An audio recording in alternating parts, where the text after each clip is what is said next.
think about a box. You fill that box with a lot of spheres, okay? Maybe some balls or something. You fill it with a lot of circular objects. Now, whatever the box's volume is, it can't hold all of it. What do I mean by that? All the spheres here don't account for all the box's volume. There are spaces where they can't touch each other, right?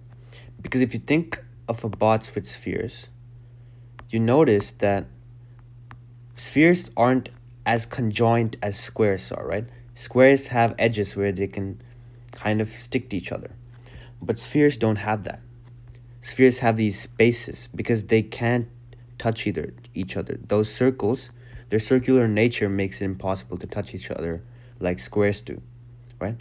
So these spaces create packing fractions. That means the entire box can't be filled because these spaces have to be there for the spheres to exist. Otherwise, the spheres wouldn't be spheres, right? Okay. So now I'm going to show you how to calculate packing fractions and how you can use those to solve packing fraction problems. So V0 is the volume the spheres take up, okay? Let's just say V0 is the volume the spheres take up in a box. And Vt is the volume of the container, which is the box. Now, V0 is going to be lesser than Vt. Why is that? Because you can see here, right, that V0 is the volume of the spheres. And the spheres leave behind these spaces. These spaces will make extra volume that's not accounted for by the spheres. So this extra volume is still a part of the total volume, but it's not a part of the sphere's volume. So the total volume will have everything inside the box, but the sphere's volume will have everything inside the box except these gaps. Okay? So the ratio would be the V0 over Vt. And then V0 would be the volume of the spheres, right? And Vt would be the volume total, or the volume of the box. And you can see why, right? Because volume of the spheres would be lower than Vt. So to find out how much this ratio works, how many spheres are there per box, per unit for box, then you'd have to do V0 over Vt. And your units would come out to be volume, right? Because they're inside the box. And then they're always going to be between 0 and 1. Why is that? Well, obviously you can't have negative packing fractions. And because V0 is lower than Vt, that means it's not Vt, or the highest V0 can be is Vt itself, which means the circles aren't circles, but they're instead squares or something that fills the entire box. Then that means it fills the entire box, right? So the entire box is filled. Vt over V0 over Vt would be 1, because V0 encompasses the entire box. But then for spheres, it's always going to be lower than 1, because spheres can't encompass the entire box, right? There could be scenarios where spheres could encompass more of it, and these gaps could be smaller, but there's always going to be gaps. That's why V0 is lesser than Vt, and V0 over Vt will always be lesser than or equal to 1. I mean, for spheres, it'll always be lesser than 1, but for squares, it could be equal to 1, right? So this is an example, right? All these spaces here, that's the extra space that the spheres are leaving behind when you're packing them. So you want to make sure that you look at those, right? Because these circles can't always fill in the entire box, because these spaces. Now, if I wanted to calculate, right, the ratio or the packing fraction here, if I said the radius here was this, or if the radius here was this, right? This is the radius of a circle. Then I know that the area of this circle would be pi r squared. There's 4 of these circles with the same radius because they're the same size, right? So then it would be 4 pi r squared would be the area of all these circles, okay? But now 4 pi r squared is my V0, or the volume of the objects. And what is my volume total? Well, if I draw this radius out, preferably in a different color, if I draw this radius out, this is half a radius. One full radius, one more full radius, one full radius, one more full radius. How many did I draw out? 1 and 2. These connect the diameter of the first sphere, and this one connect the diameter of the second sphere. So how many radius is that in total, or radii? That's 4 radii in total. So it would be 4 r squared. Where does the r squared come from? Well, you can just see, right? Because if 4r is the 4r is the side length of the square, and then 4r over here is the side length of this square, then when you multiply them together, because that's the area of a square, you get 16r squared, right? So it'd be 4r to the whole squared, like this.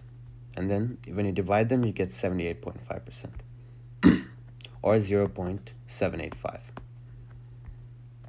So the total amount the spheres take up is just 0.785 times 4r squared, or the real ratio, or 16r squared, yeah. Keep getting confused with the whole square. Can a packing fraction exceed 1? Well, I'll give you some time to work on it on your own. Think about it. Now, V0 can't ever be greater than Vt. The maximum volume something can occupy is the total volume of that object. If it occupied more, that would mean it'd be coming out, right? Which doesn't make sense in the case of, just contained volume. So, no. And packing fraction is what ratio? It's not Vt over V0. It's the volume of the objects over the volume total. Okay? 4 circles snug in a square fill about, well, like I showed you, right? 78.5%. That number was derived using some other equations, which I'm not going to go into right now, but just think of it as 0.8, 0.7, okay? It's never the total volume, it's just 0.7 times the volume total, or 0.8 times the volume total. What do we call the leftover space? We call it the void, okay? These are the spaces where there's nothing filling, and they're just empty, like these spaces, right? There's nothing filling it, so we just call them the voids. The smaller circles change their fraction. Now that's a good question. If you had smaller circles, would that fill a higher area or a higher volume? No, it would fill the same amount.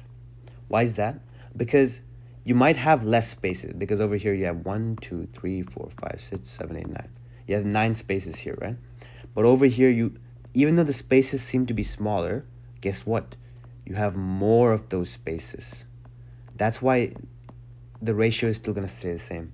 Because you just took these spaces and you divided them to become smaller spaces, but there's more of them now.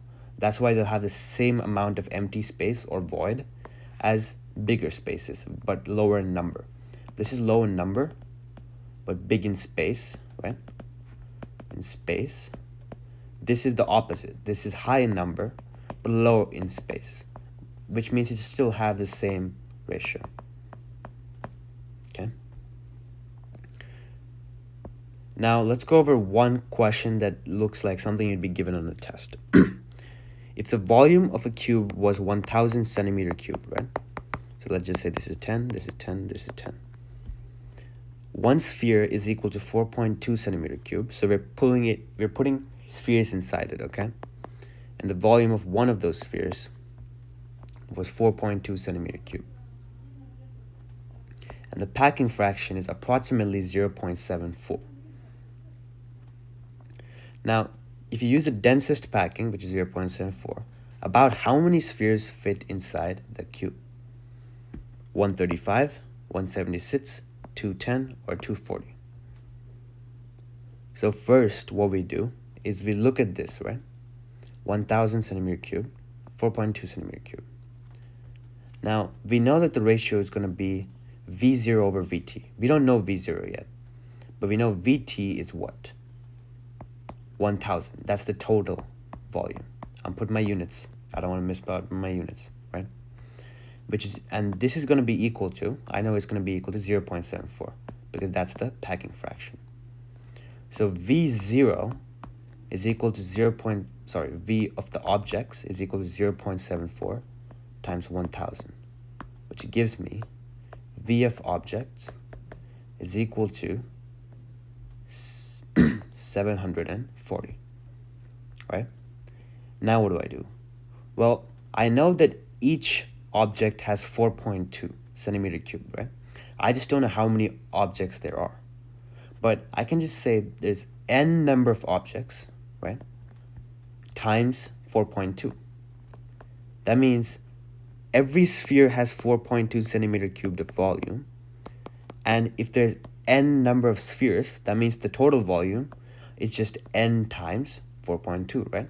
Like if you had 2 cubes and they had and you know the volume of one of them, then you just multiply that by 2 to find the volume of 2 of them, right? Same thing here. N times 4.2 is equal to 740. So let's not forget, right? Centimeter cubed here. So then N is equal to 740 centimeter cubed over what? 4.2 centimeter cubed.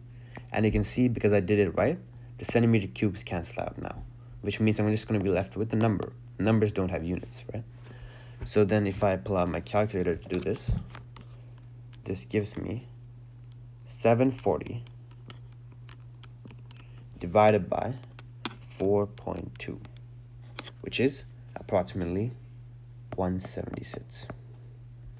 That means 176 spheres can be filled in this 1,000 centimeter cubed volume with the packing fraction of 0.74. All right. If you want to do more problems on packing fractions or you want more practice, I'll be pulling out another video soon where I go over more problems. And there are PDFs at artslearning.com, which is linked in the description below. So try those out if you're having any problems. Right?